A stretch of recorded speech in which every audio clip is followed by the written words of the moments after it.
I think what we need now is to have local projects, small projects that can function as an example, that are sort of like a catalyzer, you know, they take people together. And then you have to have the hero, the story that, you know, that really has the impact. But it's just like, you know, seeing really the balance between the real small impact and the big impact. Because the water cycle, you know, has the big water cycle, the small water cycle, but it's all interlinked.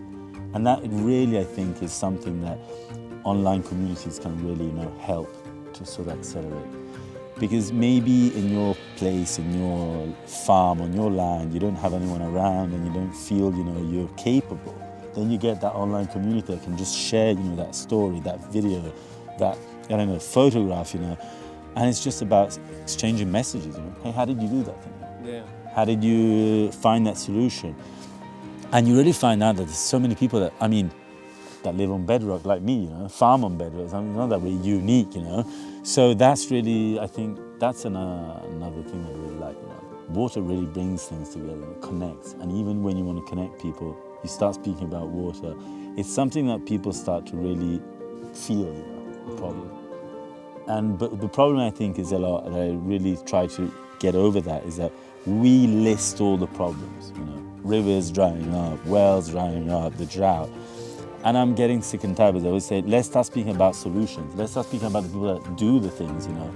Because otherwise, it's just, you sort of, you know, you sort of get into a sort of depressed, you know, part of your life, you know. So let's really start, you know, sharing the stories.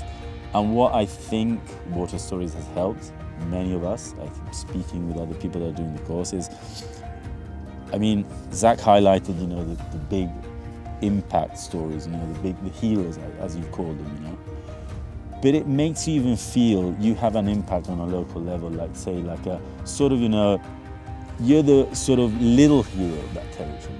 You feel empowered, you know, and you feel even, I think, bolder to sort of come out, you know, to share your story, you know, locally, and to say, hey, come and see this, you know.